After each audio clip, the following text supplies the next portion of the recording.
میں نے کہا کہ مجبوری اور بے وفائی میں فرق ہوتا ہے. ہم بہت ساری مجبوریوں کو بے وفائیوں کا نام دینے لگ رہے تھے، اور یہ فرق ہمارے صوفیہ بڑی وضاحت سے اس فرق کو بیان کرتے ہیں. امام شافعی رحمۃ اللہ تعالیٰ علیہ کے شاگرد ہیں امام احمد بن حنبل، اور امام احمد بن حنبل وہ عظیم ہستی ہیں. اللہ کے بندے کہتے ہیں جس بندے نے امام احمد بن حنبل سے پیار کیا وہ سمجھ لے اس نے رسول اللہ کی سنت سے پیار کیا. کیا بات تھی اس شخص کی. امام احمد بن حنبل ایک بڑی پروقار لیکن امام شافعی کے شاگرد تھے. امام احمد بن حنبل کی ایک ہی بیٹی تھی. وہ کہتی ہے میں نے اپنے ابا جی کو دو ہی کام کرتے دیکھا، سارا دن رسول اللہ کا دین پڑھاتے اور ساری رات مصلی پہ بیٹھ کے اللہ کی یاد میں اور نبی پاک کے درود و سلام میں مشغول رہتے. لیکن میں نے اپنے باپ کو ہمیشہ ایک کام کرتے دیکھا، دو مشغلے تھے، سارا دن دین پڑھانا، ساری رات عبادت اور حضور صلی اللہ علیہ وسلم پر درود و سلام میں گزارنا. ایک کام میں نے بڑا مستقل دیکھا کہ میرے ابا جی ہمیشہ اپنے استاد امام شافعی کے لیے دعا مانگا کرتے.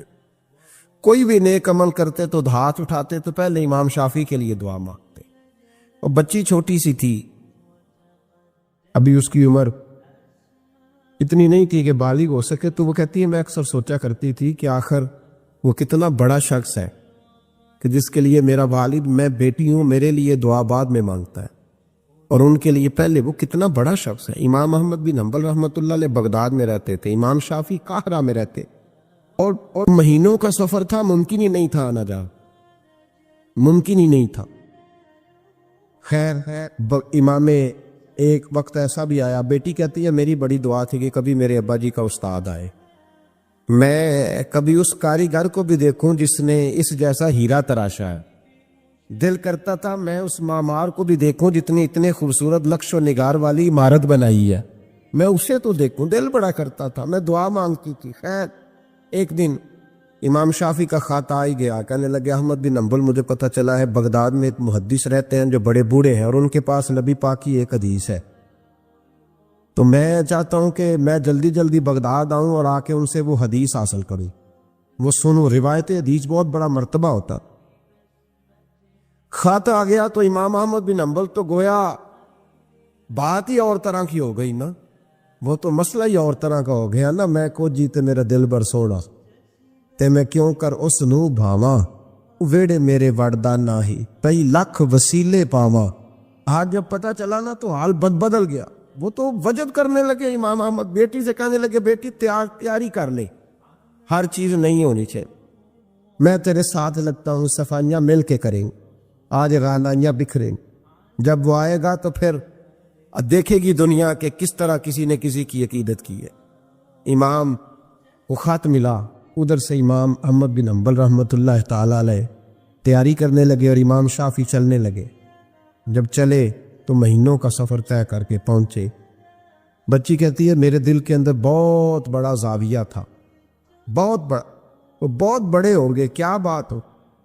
جب وہ تشریف لائے تو کہتی ہے میرے ابا جی جو تھے امام احمد بن حنبل رحمۃ اللہ علیہ وہ ایک چپاتی پوری نہیں کھایا کرتے تھے، آدھی روٹی ایک وقت میں ہوتی تھی اور زیادہ تر روزہ ہوتا تھا.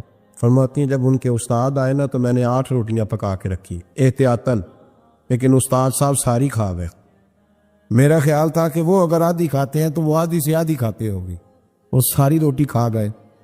فرماتے ہیں حد ہو گئی، میرے دل میں خیال تھا کہ میرے ابا جی ساری رات بیدار رہتے ہیں تو ان کے استاد مغرب سے ہی مصلی پہ بیٹھ جائیں گے، ان سے بھی زیادہ پرہیزگار ہوگا. لیکن میں نے عجیب منظر دیکھا کہ حضرت امام شافعی تشریف لائے، 8 روٹیاں کھائیں، عشاء کی نماز پڑھی اور لیٹ گئے. میرے ابا جی ساری رات نفل پڑھتے رہے، وہ ساری رات آرام کرتے رہے. میں نے تہجد کا پانی رکھ دیا تھا کہ سویرے اٹھیں گے امام شافعی تہجد میں تو وضو کریں گے، کہتے پانی بھی اسی طرح پڑا رہا، وہ کمبل میں رہے. فجر کا وقت ہوا تو امام احمد بن حنبل نے ان کے دروازے کے قریب ہو کے کہا حضرت جماعت کا وقت ہو گیا. کہتی بستر اتارا، وضو بھی نہیں کیا، مسجد چلے گئے، نماز پڑھ کے آ کے پھر لیٹ گئے. میرے ابا جی شراق چاش تک پھر مصلی پہ بیٹھے رہے. کہتی ہے میں بڑی بدگمان ہوں. پھر میں نے 1 منٹ کے لیے اپنے آپ کو سمجھایا کہ تھکے ہوئے تھے اس لیے آج عبادت نہیں کی، کل کریں گے. لیکن اگلا دن آیا تو انہوں نے پھر اسی طرح کھایا، ساری رات پھر اسی طرح رہے. فرماتی ہیں بس وہ آہستہ آہستہ 3-4 دنوں میں میرے ذہن میں جو زاویہ تھا وہ سارا زمین بوس ہو۔ میں نے کہا نہیں، میرے ابا جی نے جس دور میں دیکھا تھا اس دور میں شاید حالات اور ہوں، آج تو اور ہے۔ فرماتی ہے 4-5 دن کے بعد وہ رخصت ہونے لگے، پردے کے پیچھے میں سن رہی تھی، میرے والد کہنے لگے حضور وقت کیسا گزرا؟ کہنے لگے یار تجھے کیا بتاؤں، 2-3 مہینے رستے میں آیا ہوں تو بچ بچ کے جان بچانے کے لیے 2-4 لقمے کھاتا رہا ہوں۔ پتہ نہیں لوگوں کا رزق کس طرح کا تھا، پتہ نہیں جانور بھی صحیح ذبح ہوئے تھے کہ نہیں ہوئے تھے۔ جب تیرے دسترخوان پہ آیا ہوں تو میں نے تجھے سینچا ہے، سوارا ہے، مجھے پتہ ہے تو ایک لقمہ بھی حرام نہیں رکھ سکتا، اور میں نے تیرے لنگر سے نور نکلتے دیکھا ہے، اور یہ وہ والا کھانا ہے جو اندر جا کے بوجھ نہیں بنتا، نور بنتا ہے۔ اس لیے میں تیرے رزق کو نور سمجھ کے کھاتا رہا ہوں، زندگی بھر کبھی 2 اکٹھی نہیں کھائی، پر یہاں 8-8 روٹیاں کھاتا رہا ہوں، یہاں اپنے گھر میں یا تیرے گھر میں، ورنہ رستے میں تو میں بڑا پریشان تھا۔ اور فرمانے لگے تجھے پتہ ہے کہ میں ساری رات کیا کرتا رہتا تھا؟ کہ حضور نہیں۔ فرمانے لگے جو تو عشاء کی نماز میں تلاوت کرتا تھا نا صورتوں کی، میں ساری رات بستر میں لیٹ کے ان کی تفسیر کرتا رہتا تھا، اور میں نے ایک آیت کی 100 تفسیریں کی ہیں رات بھر جاگ کے، 100۔ تو نے دیکھا میں بغیر وضو چلا جاتا تھا سویرے؟ کہ حضور ہاں۔ فرماتے اس لیے کہ میرا وضو ٹوٹتا ہی نہیں تھا، میں ساری رات تفسیری نقطے بیان کرتا رہتا تھا۔ بیٹی کہتی انہوں نے 2 جملے کہے اور میں رونے لگی۔ میرے والد آئے تجھے کیا ہوا؟ میں نے کہا ابا جی میں کیا سمجھی تھی اور یہاں نکل کے آیا، آپ اگر ساری رات نفل پڑھتے ہو تو اپنی ذات کے لیے، اور امام شافعی ساری رات جاگ کے باتیں یاد کرتے ہیں اور پھر لوگوں کے سینوں میں اتارتے ہیں، صرف اپنے لیے نہیں، یہ تو رسول اللہ کی امت کے لیے زندہ ہے۔ میں کیا سمجھی تھی او بھائی، میں نے کہا مجبوری اور بے وفائی میں فرق ہوتا ہے، ذرا چھلکا اتار کے دیکھ تو صحیح، تجھے پتہ تو چلے اندر حالات کچے ہیں کہ پکے ہیں۔ ایک بزرگ تھے شاہ بقی الدین ابن مخلد، وہ کہتے ہیں مجھے پتہ چلا کہ اس دور میں نبی کریم علیہ السلام کی حدیث جو سب سے بہترین پڑھاتے ہیں وہ امام احمد بن حنبل ہیں، ان کو حضور کی حدیث سے جو خاص شغف ہے وہ کسی اور کو نہیں۔ کہتے ہیں میرے دل میں لو لگ گئی، حالانکہ میں امیر گھرانے سے تھا، میں کشتی میں بیٹھا امام احمد بن حنبل کے پاس آنے کے لیے، رستے میں طوفان آ گیا، کشتی اچکولے کھانے لگی، کسی طریقے سے ایک جزیرے کے ساتھ جا کے کشتی لگی، ٹوٹ گئی، بکھر گئی، میں جزیرے پہ اتر گیا، اور بھی کئی لوگ تھے، 1 مہینہ وہاں رہنا پڑا، بارشیں ختم ہوئی، موسم ٹھیک ہوا تو ایک کشتی دکھائی دی آتی ہوئی، فرماتے ہیں کہ وہ اس کشتی میں بیٹھا، دوبارہ بغداد کیا، مجھے سفر طے کرتے 2.5 مہینے گزر گئے، وہ جزیرے پہ مہینہ پتے کھا کے بھی گزارا کرنا پڑا، نکلا تھا علم حاصل کرنے۔ جب بغداد شریف پہنچا، لوگوں سے پوچھا امام احمد بن حنبل کا مدرسہ کہاں؟ انہوں نے کہا وہ مدرسہ تو بند ہو گیا، وقت کا بادشاہ مخالف ہو گیا، مسجد مدرسہ سیل کر دیا۔ امام صاحب کہاں ہیں؟ کہا گھر کے اندر قید ہیں، ان کے گھر کو سب جیل بنا دیا، چاروں جانب پولیس کھڑی ہے، اور ویسے بھی بغداد میں کرفیو ہے، ہر چوک چوراہے میں پولیس والے کھڑے ہیں۔ شاہ بقی الدین کہتے اتنا کچھ سننے کے باوجود بھی میرا جذبہ ٹھنڈا نہیں ہوا، وہ مہینے میں سفر کی صحبتیں، وہ سنا تھا کہ آستانہ یار دور ہے پر ہم نے بھی ٹھان لی تھی کہ جانا، وہ سنا تھا کہ آستانہ یار دور ہے پر ہم نے یہ ٹھان لی تھی کہ جانا ضرور ہے۔ کہتے پہنچ گئے، اب پتہ چلا کہ کرفیو ہے، سڑکوں پہ پولیس کھڑی ہے، گلیوں میں چوکوں چوراہوں میں پہرے ہیں، امام صاحب تک تو جا کوئی نہیں سکتا۔ کہتے میں نے ایک شخص کی منت کی، میں نے کہا کسی طریقے گاڑی بتا، کہنے لگا میں اشارہ بھی نہیں کر سکتا، سخت حالات ہیں، وہ کوئی طریقہ۔ میں نے جب زیادہ تڑپ کے کہا تو وہ شخص کہنے لگا میں ان کے گھر کے قریب تجھے لے جاؤں گا اور گزرتے وقت صرف آنکھ کا اشارہ کروں گا۔ کہتے میں نے کہا یہ بھی ٹھیک ہے۔ ان کے گھر کے تیری تلاش میں پھرے نا ہم جنگل پہاڑ اور دشت میں، ان کے دروازے کے قریب اس نے اشارہ کیا۔ شاہ بقی الدین کہتے ہیں کہ میں گھر دے کے آ گیا واپس۔ اب میں سوچنے لگا کہ کیسے امام صاحب تک پہنچنا ہے، بڑی تجویزیں سوچی، بڑی تجویزیں، کام والا بن جاؤں، پھیری لگانے لگ جاؤں۔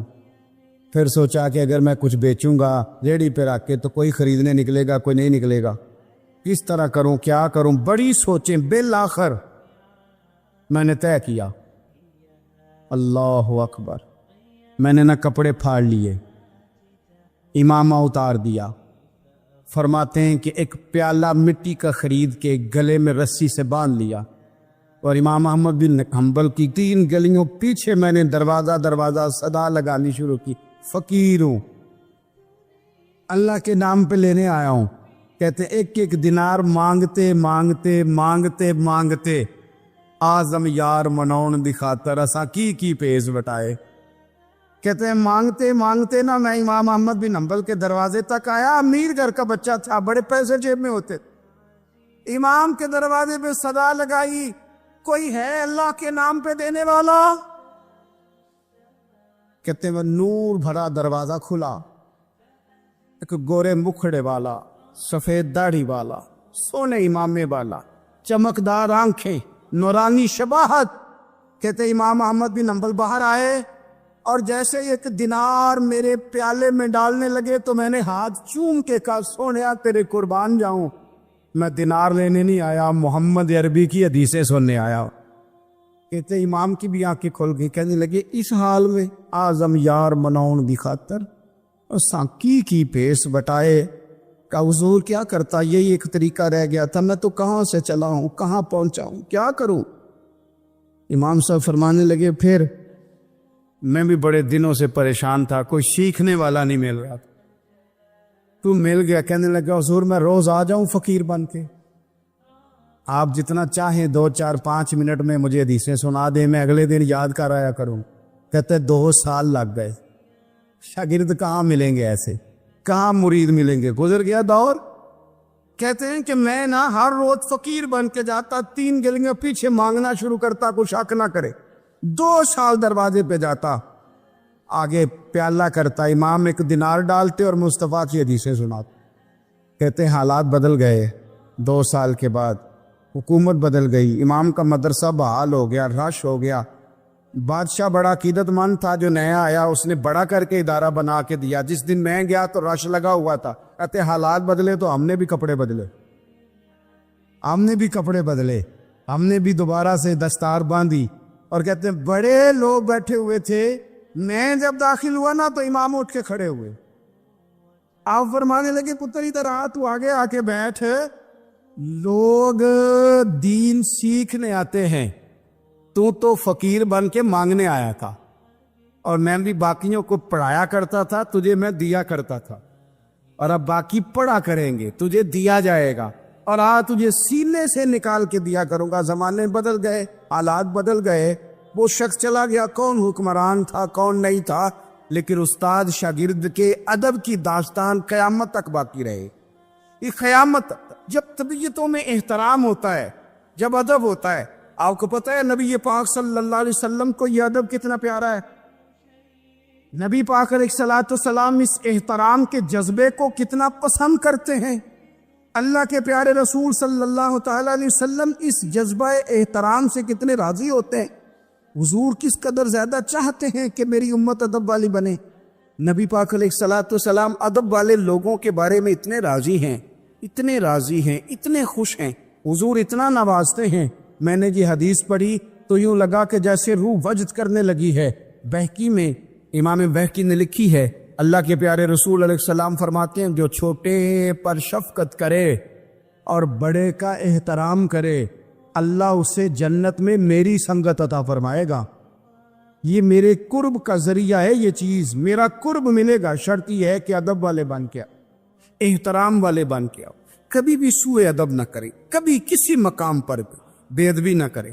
آپ اپنا ذائقہ کبھی تبدیل نہ کریں. امام احمد بن حنبل کی جگہ وضو کر رہے تھے، ایک شخص کہتا ہے میں نے ساری زندگی گناہوں میں گزار دی تھی. تو امام صاحب نا وضو کر رہے تھے جھیل پر بیٹھ کے. تو جھیل اس طرح ہوتی ہے، پہاڑ ہیں، اوپر کو پانی نیچے آ رہا ہے. تو کہتے امام صاحب نیچے بیٹھ کے وضو کر رہے تھے، تو میں اوپر بیٹھ کے نا وضو کر رہا تھا یا پانی پی رہا تھا. تو میں نے دیکھا کہ اتنے بڑے امام نیچے.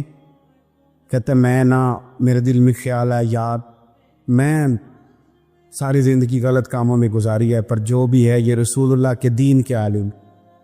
کہتے ہیں وہ حضور کے دین کی عزت کرنے کے لیے میں اوپر سے اٹھا آ کے نا تو میں تھوڑا پیچھے جا کے نیچے بیٹھ گیا، جو میری حاجت تھی، پانی پینا تھا یا منہ دھونا تھا، میں وہ کرنے لگا۔ کہتے ہیں امام صاحب نے بھی یوں نظر میری طرف دیکھی، پتہ نہیں انہوں نے کیا دعا دی کہ رب نے مجھے توبہ کی توفیق عطا فرما۔ میں اللہ کے فضل سے اللہ نے میرا دل موڑ دیا اور میں رب کریم کی بارگاہ کی جانب میری توجہ ہو گئی۔ خدا نے مجھے اس ادب کی برکت سے اپنی بارگاہ کی طرف اللہ تبارک و تعالیٰ نے مجھے موڑ لیا۔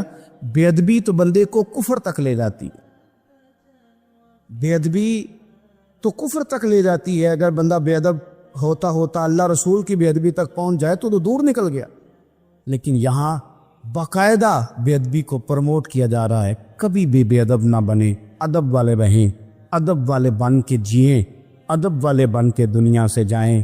وہ درویش نے کہا تھا کہ بے ادباں مقصود نہ حاصل، نہ درگاہ ٹوئی، پانچ ادب دے محمد بخشا، توڑ نہیں چڑھیا کوئی۔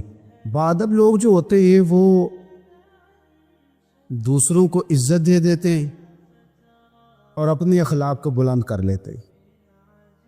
جب آپ کسی کا احترام کر رہے ہوتے ہیں تو آپ اسی کو نہیں کچھ دے رہے ہوتے، آپ اپنی عظمت کا بھی اظہار کر رہے ہوتے ہیں۔ کسی کو عزت دیتے وقت آپ کے اخلاق کا بھی پتہ چل رہا ہوتا ہے۔ اخلاقی قدریں مضبوط ہوتی ہے احترام کرنے سے۔ مذہب اسلام اتنا سونا ہے، اتنا پیارا ہے، یہ دین اتنا ٹھنڈا اور اتنا میٹھا ہے کہ دھرتی کے سارے حسن سمیٹ کر اگر ایک لفظ بنایا جائے تو وہ دین اسلام بنتا ہے۔ یہ دین اتنی خوبصورتیاں بانٹتا ہے، اگر دین اسلام کی مختلف تشریحات کرتے کرتے یہ کہہ دیا جائے نا کہ یہ دین ادب والا دین ہے، احترام والا دین ہے، توقیر والا دین ہے، ہر شخص کو مناسب عزت، یعنی نبی پاک علیہ السلام نے استاد کی عزت بیان کی، باپ کی عزت بیان کی، بوڑھے کی عزت بیان کی، امام کی عزت بیان کی، عالم کی عزت بیان کی۔ کچھ بھی نہیں تھا، بالکل ان پڑھ تھا، سادہ تھا، پر مزدوری کر رہا تھا، حلال کما رہا تھا، ہاتھوں پہ چھالے تھے، قربان جائیں۔ میرے محبوب نے فرمایا یہ جو حلال کما رہا ہے نا یہ بھی اللہ کا دوست ہے، اس کا بھی احترام بیان کر دیا، اس کا اکرام بھی بیان کر دیا۔ تو نے ہر شخص کی قسمت میں یہ عزت لکھی اور آخری خطبے کی صورت میں وصیت لکھی۔ نبی کریم صلی اللہ علیہ وسلم نے لوگوں کو احترام دیا، اللہ کے محبوب علیہ الصلوۃ والسلام۔ آپ دیکھیے حضور نے اس عورت کی بھی فضیلت بیان کی جس کے گھر کے اندر اولاد پیدا ہوتی ہے، اور اس کی بھی فضیلت بیان کی کہ جس گھر کے اندر اولاد پیدا ہوتی ہے پر جلدی چلی جاتی ہے، انتقال ہو جاتا ہے کسی بچے کا خدا نخواستہ، اس کی بھی فضیلت بیان کی۔ جس کا خامند موجود ہے اور وہ خامند کی خدمت کرتی ہے، اور اس بیوی کی بھی فضیلت بیان کی جس کا خامند انتقال کر گیا پر وہ اپنے بچوں کی پرورش کرتی ہے۔ حضور فرماتے ہیں سب سے پہلے جنت میں مجھے وہ عورت نظر آئے۔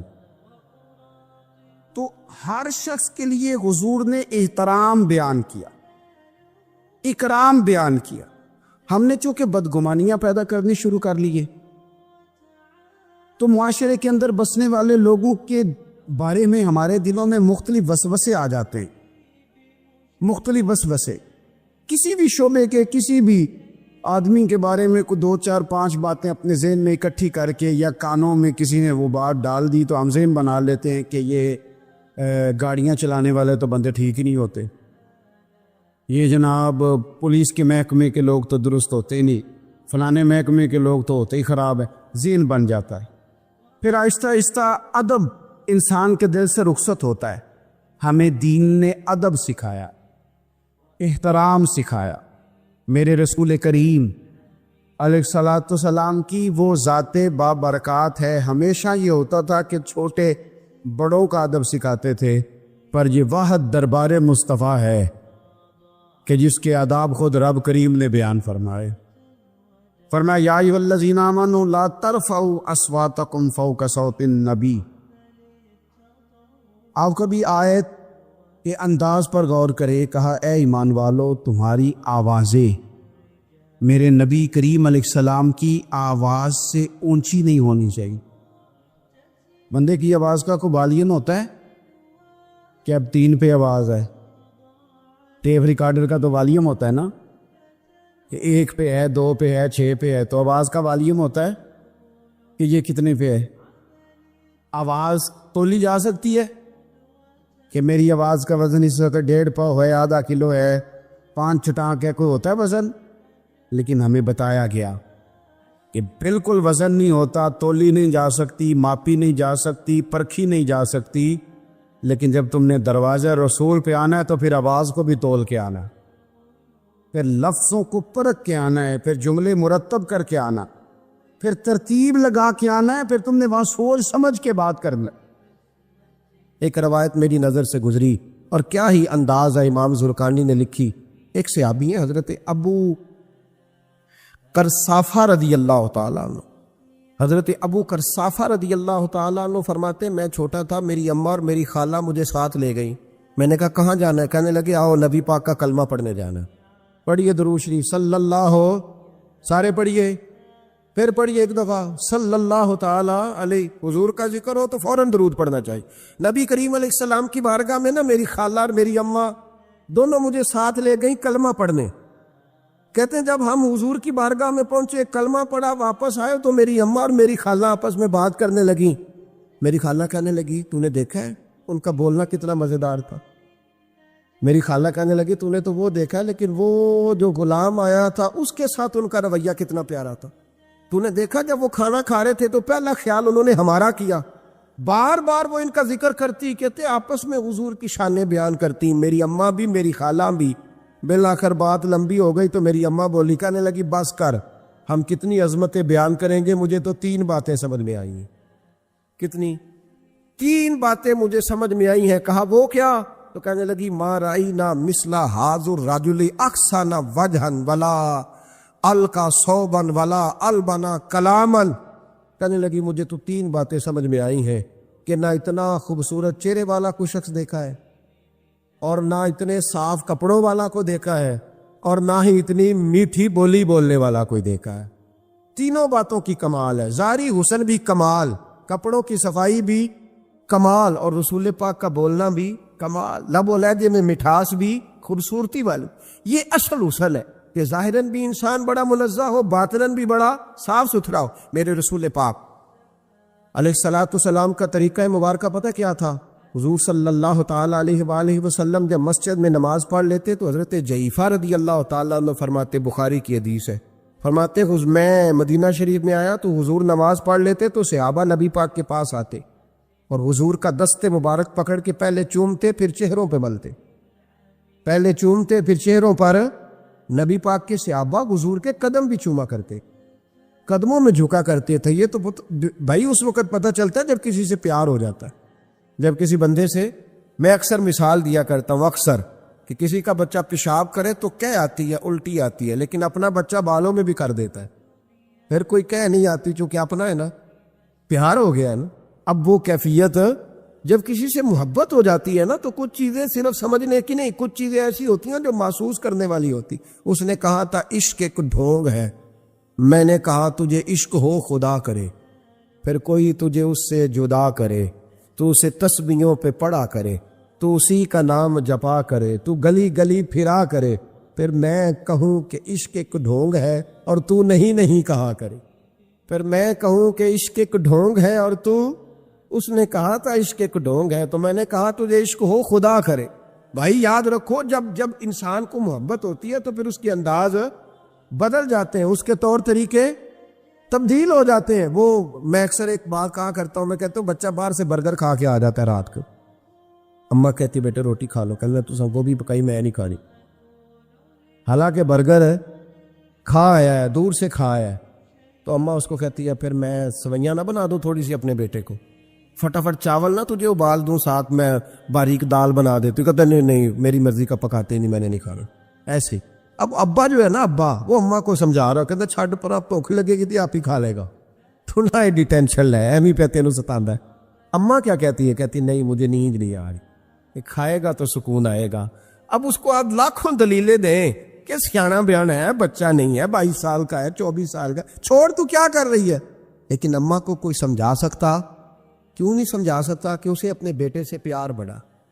وہ کیا کرے, وہ مجبور ہے. اس کے دل کی کیفیت اس طرح کی ہے کہ کوئی دنیا کی طاقت اسے سمجھا سکتی, سوال ہی نہیں پیدا ہوتا کوئی اسے سمجھا سکے. یہ ممکن کیسے ہو, کیسے سکتا ہے؟ یہ محبت ہے. میرے رسول پاک علیہ السلام کے صحابی حضرت جعفہ فرماتے, میں حضور کی بارگاہ میں آیا تو صحابہ کیا کرتے, نبی پاک کا دست مبارک پکڑتے, پہلے چومتے پھر چہرے پہ ملتے.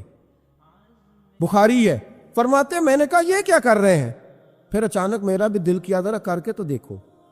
کچھ چیزیں چکھنے پہ پتہ لگتا ہے کتنی مزیدار ہے. کہتے میں بھی قریب گیا, حضور کے دست مبارک میں نے ہاتھ ڈالا. فرماتے ہاتھ پکڑا ہی تھا کہ نبی پاک کا ہاتھ برف سے بھی زیادہ ٹھنڈا.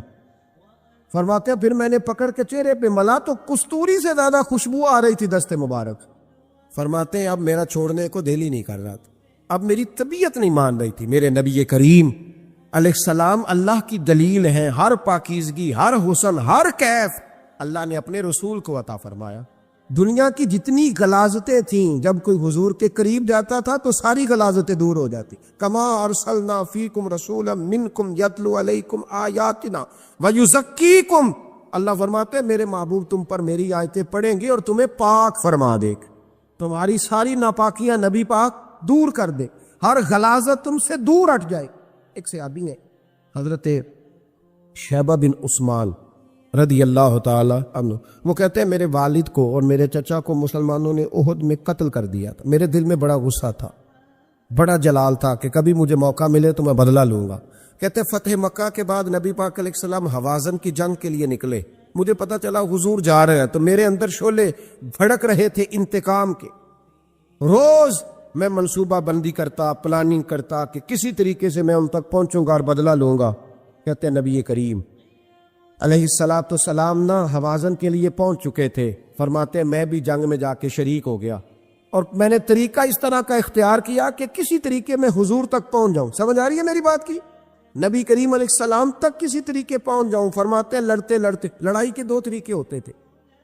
کبھی تو ایسے ہوتا تھا کہ ایک دو آدمی مل کے آپس میں لڑتے تھے, پھر گمسان کا رن پڑتا تھا, گھمبیر ہو جاتی تھی جنگ, سمجھ نہیں آتی تھی تیر کہاں سے آیا, نیزہ کہاں سے آیا. فرماتے جب گمسان کا رن پڑا نا, مجھے موقع مل گیا, میں حضور کے قریب پہنچ گیا.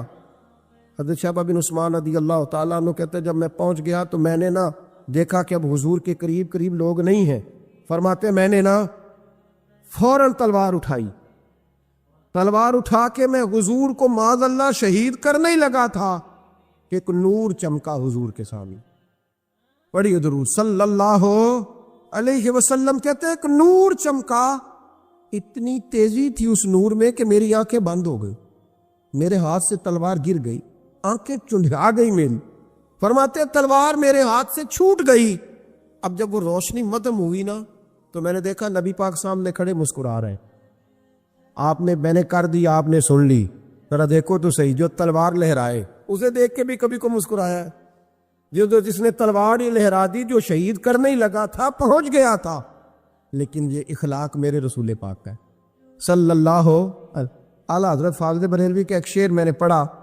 کچھ چیزیں ایسی ہوتی ہیں جو بس نا وہ آتی تو سامنے ہے لیکن وہ اتنا لطف دے جاتی ہیں کہ ٹھنڈا ہو جاتا ہے مزاج. رات کو میں شعر پڑھ رہا تھا اعلیٰ حضرت کا فاضل بریلوی رحمت, اور میں نے شعر پڑھا تو مجھے اچھا لگا سنانا. ایک دوست کو میں نے فون کیا, میں نے کہا یار ذرا شعر تو سن لے. یہ پہلی دفعہ نظر سے گزرا ہے, ابھی سیدھا سادہ لیکن روح تک اتر گیا. اعلیٰ حضرت فرمانے لگے نبی پاک کے بارے میں, فرمانے لگے سیدھی سیدھی روش پر کروڑوں درود.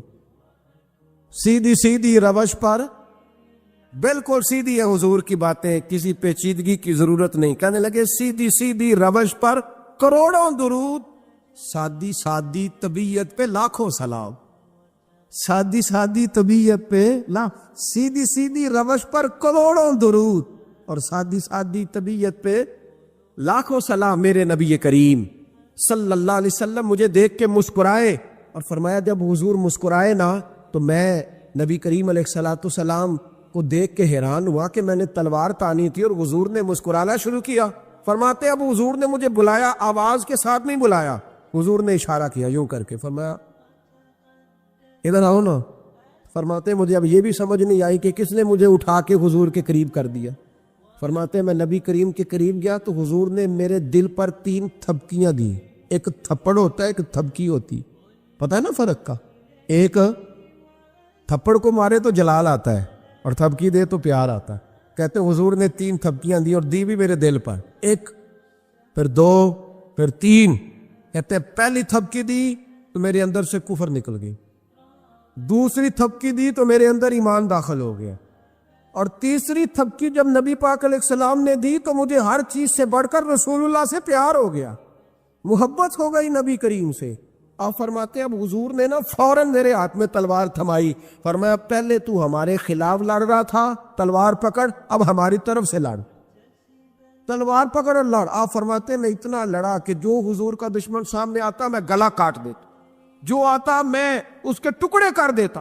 فرماتے ہیں پہلے میں باپ کا بدلہ لینے آیا تھا اور اب میرا یہ حال ہے کہ اگر میرا باپ بھی سامنے آئے گا تو میں اس کا بھی گلا کاٹ دوں گا، لیکن حضور کے قریب کسی کو جانے نہیں دوں گا.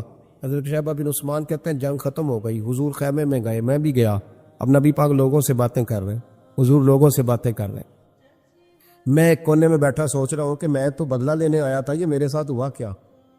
حضور لوگوں سے باتیں کرتے جا رہے ہیں، میں سوچتا جا رہا ہوں کہ میں تو انتقام لینے آیا، یہ کیا معاملہ ہوا؟ کہتے محبوب نے اچانک میری طرف نظر اٹھائی اور فرمانے لگے شیبہ ایک ارادہ تو نے کیا تھا جو غلط تھا، اور ایک ارادہ میرے رب نے کیا ہے اور تیرے اوپر فضل فرما دیا ہے. فرماتے حضور نے اب مجھ سے فرمایا کوئی خواہش ہو تو بتاؤ، مانگ لو کچھ مانگنا ہے تو. میں نے عرض کی یا رسول اللہ میری بخشش کی دعا کر، بڑا میرا خوفناک ماضی ہے، میں اسلام کا بڑا دشمن رہا ہوں، حضور دعا کر دے، یاد ماضی عذاب ہے یا رب، چھین لے مجھ سے حافظہ میرا، یا رسول اللہ بڑے گناہ ہیں میرے، دعا کر دے. کہتے میں نے دعا کے لیے کہا اور حضور پھر دوسرے لوگوں سے باتیں کرنے لگ گئے، کبھی اس سے کبھی اس سے کبھی اس سے. میں سوچنے لگا کہ میری بات کا کوئی جواب ہی نہیں آیا. جب تو 3 بار میں نے سوچا تو میرے کریم نے پھر توجہ میری جانب کی اور فرمایا تو نے بخشش کی دعا کا کہا تھا، میں نے سن لیا ہے، رب کریم نے تیری بخشش فرما دی ہے، اللہ نے تجھے بخش دیا، تیری خطائیں رب کریم نے معاف کر دی. نبی پاک کے دست مبارک کی برکت. رسول پاک ایک صحابی تھے حضرت فرقد ان کا نام تھا رضی اللہ تعالی. پہلے نا میں جب گفتگو کیا کرتا تھا نا تو میں صحابہ کا نام نہیں لیتا تھا، میں کہتا تھا ایک صحابی فرماتے ہیں، کیونکہ صحابہ کے نام مشکل تھے، لوگوں کو یاد نہیں رہتے. ایک دن میرے دل میں خیال آیا کہ نام لیں گے نہیں تو انہیں آئیں گے کیسے، چلو خود کسی کو یاد ہو جائے گا. تو مجھے اچھا لگا. پچھلی دفعہ میں نے حضرت ساسا بن ناجیہ کا نام لیا تو مجھ سے میرے دوستوں نے کہا ذرا لکھ کے دے کیا نام تھا. مجھے خوشی ہوئی کہ یار اگر یہ لفظ کہے جائیں گے تو لوگوں کو دلچسپی ہوگی. حضرت فرقد ایک صحابی تھے اور یہ وہ صحابی ہیں جنہوں نے حضرت عمر کے زمانے میں موصل کا علاقہ فتح کیا تھا. بڑے دلیر تھے، ان کی 4 بیویاں تھیں. وہ کہتے ہیں جب بھی یہ گھر میں آتے تو خوشبو اتنی اعلیٰ لگا کے آتے کہ ہم حیران ہو جاتی. عورتیں زیادہ تیاری کرتی ہیں نا مردوں سے کہ نہیں، کہ آج کل مرد زیادہ کرتے ہیں. چلو میں دل چھوڑو، میں اپنی اصلاح کرنا. تسی دوواں گلاں تے انجن کیتا ہے، اب پتہ نہیں سچ کیا ہے، کون زیادہ تیاری کرتا ہے. چلو بیٹھے جو مرد نے. ویسے میرے پاس جو اخباری تراشے ہیں ان میں یہ لکھا ہے کہ آج کل مردوں کے میک اپ پہ زیادہ خرچ آنے لگے. یہ تحقیقی رپورٹ ہے. اور پاکستان میں سب سے زیادہ جو اخراجات ہیں وہ میک اپ کے سامان کے ہیں. پہلے لڑکیاں بیوٹی پارلر جاتی تھی، اب لڑکے بھی جاتے ہیں. پہلے صرف دلہن جاتی تھی، اب سارا خاندان جاتا. اللہ تعالیٰ معاف کرے. اس کے باوجود بڑی غربت ہے ملک میں، پریشانی بھی بڑی ہے. اس کے علاوہ ہمیں غریبوں کا درد ہے. اس کے باوجود ہم لوگوں کی مدد کرنا چاہتے ہیں. پتہ نہیں کیا ترجمہ کیا ہم نے غریب پروری کا، کیا معنی بنایا، اللہ بہتر جانتا ہے. کہ وہ چیزیں جن کی بالکل حاجت نہیں، بالکل ضرورت، ان پر لاکھوں لٹا کے کہتے ہیں وہ دیکھو بیچارے کو روٹی نہیں مل رہی.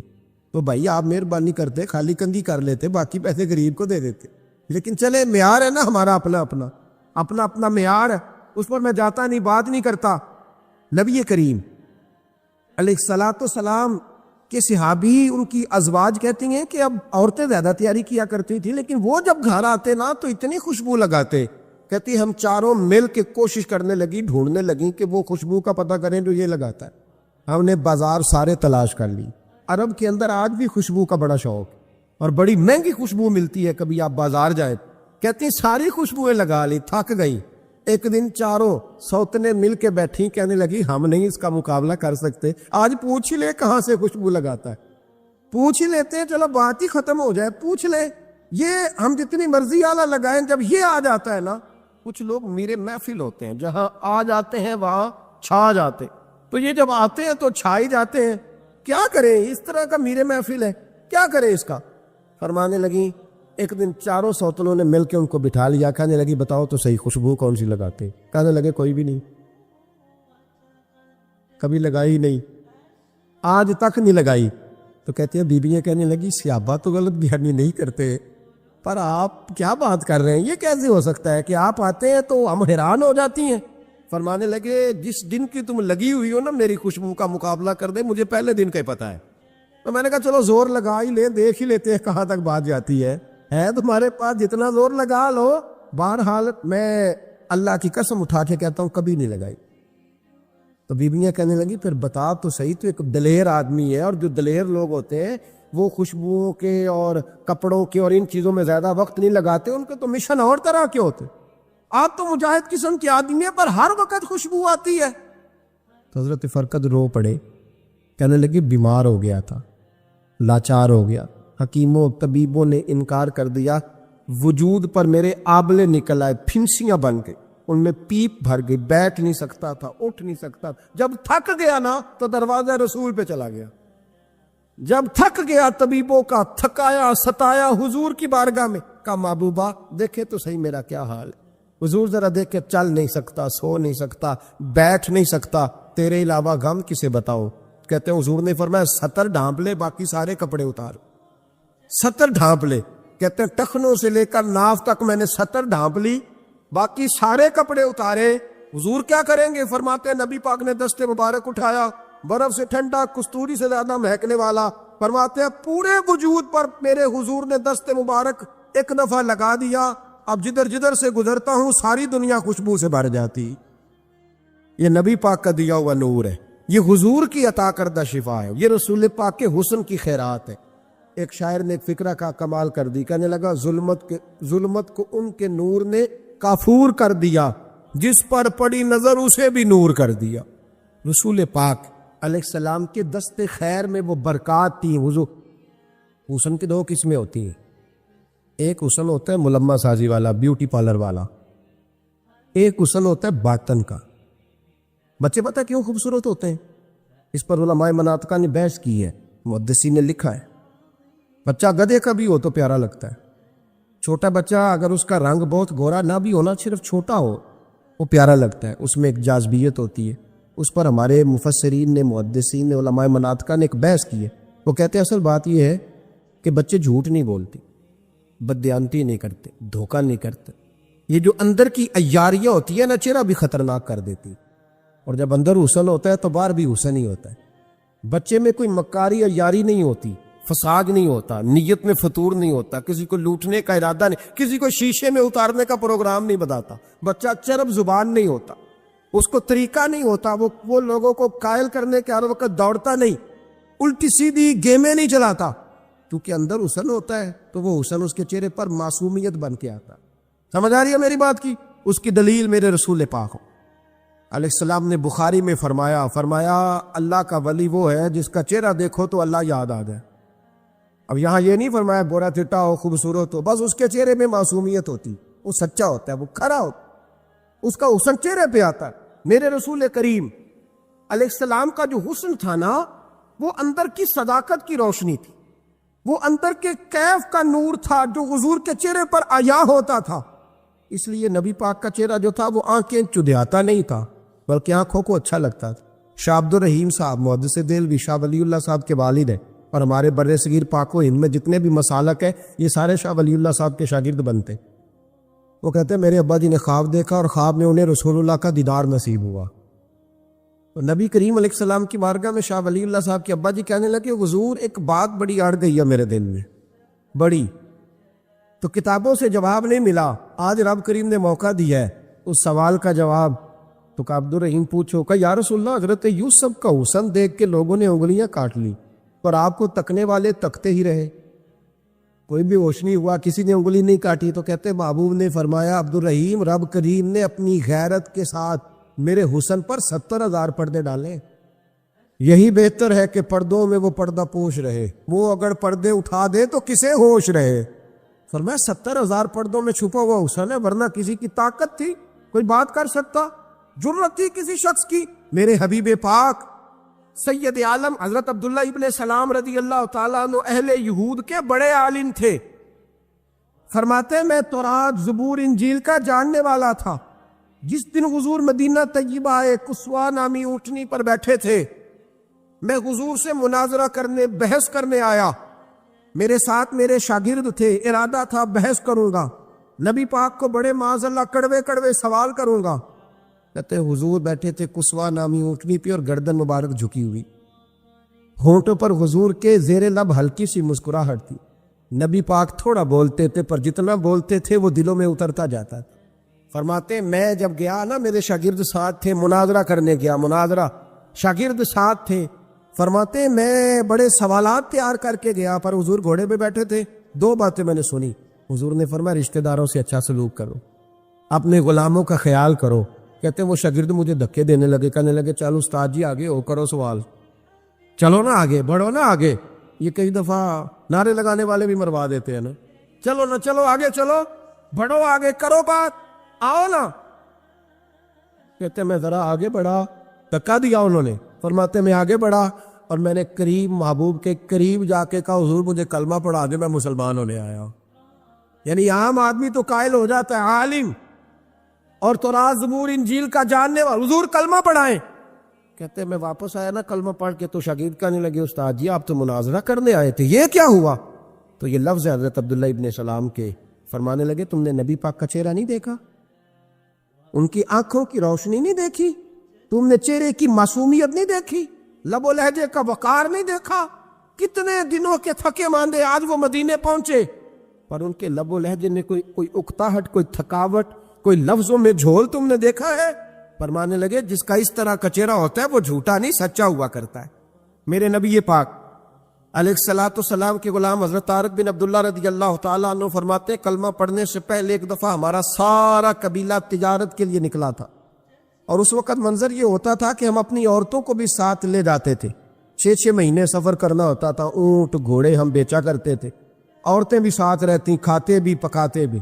کہتے ایک سفر سے ہم واپس آ رہے تھے تو مدینے کے باہر صحرا میں ہم نے پڑاؤ کیا, اکیلے رسول پاک صلی اللہ, پھر ایک دفعہ پڑھیے گا, ایک دفعہ پھر کہیے گا صلی اللہ تعالی علیہ وسلم. کہتے نبی پاک تنے تنہا اکیلے.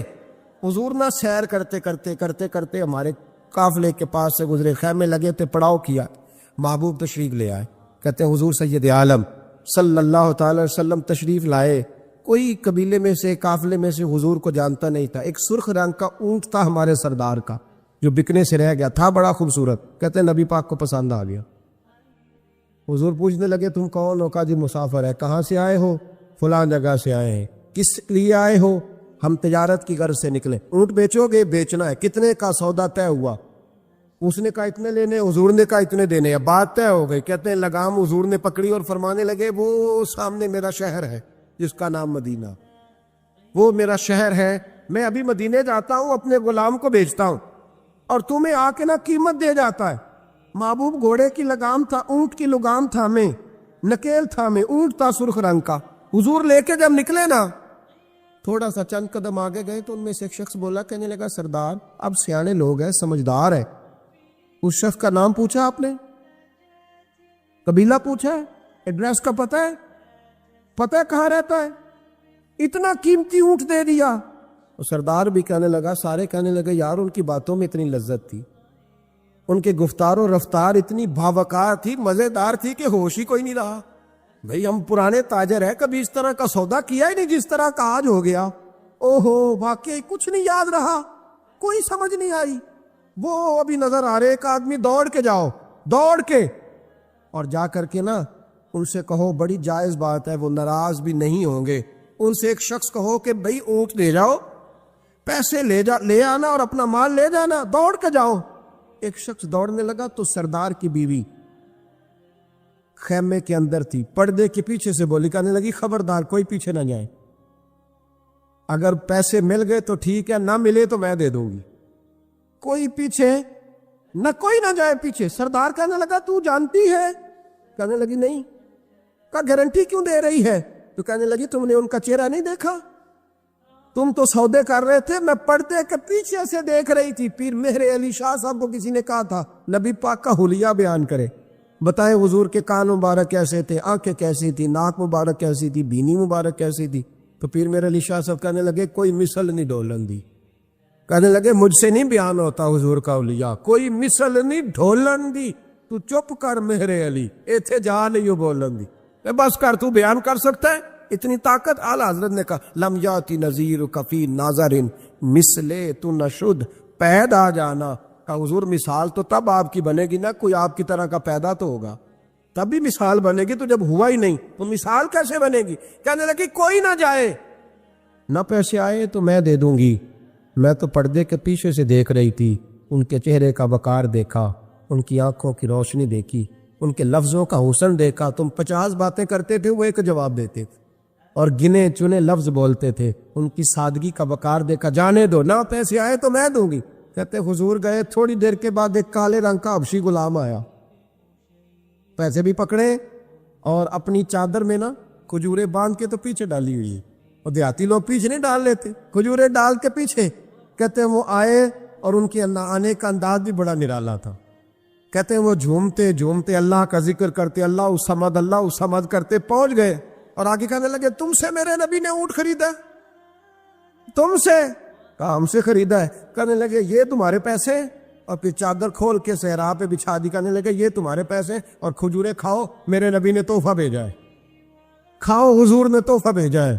تو وہ سردار کی بیوی اونٹ ہٹا کے کہنے لگی وہ کالے رنگ کے حبشی غلام، انہیں کھجوریں کھلا، اور مجھے اس عزت والی ماں کا نام بتا جس کے گھر میں ایسا لال پیدا ہوا، انہیں کھجوریں کھلا، اور مجھے اس عظمت والے باپ کا نام بتا جس کے گھر میں ایسا پھول کھلا ہے، وہ قبیلہ تو بتا تو صحیح، وہ کون تھے؟ 2 گھڑیاں رکے ہیں پر خوشبو ہی پھیل گئی ہے، رنگ ہی بدل گیا، تار کوئی مثل نہ ڈھولن دی، تو چپ کر مہر علی، ایتھے جا نہیں بولن دی۔ حضرت طارق بن عبداللہ کہتے ہیں جناب بلال فرمانے لگے وہی تو اللہ کے آخری رسول ہے، وہی تو خاتم المرسلین ہے، وہی تو ہیں جنہیں اللہ نے ساری انسانیت کے لیے نمونہ عمل بنایا۔ کہتے ہیں ہم اونٹ بیچنے گئے تھے پر سارے کا سارا قبیلہ ہی مسلمان ہو گیا۔ نبی پاک کی حضور کے ظاہری حسن کے تذکرے ہماری اولادوں کو آنے چاہیے۔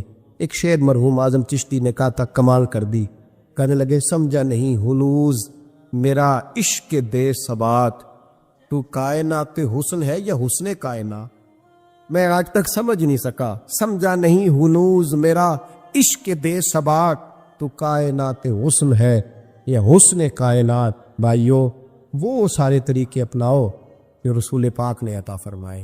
حسن بھی نبی پاک کے طریقوں میں ہے، پاکیزگی بھی نبی پاک کے طریقوں میں ہے، بقا بھی حضور کے۔ اور جو چاہتا ہے نا دنیا میں سب سے خوبصورت بن جائے، نظر آئے، اور اس کی خوشبو سے لوگوں کے دل ٹھنڈے ہوں، وہی طریقہ اپنائے جو میرے نبی نے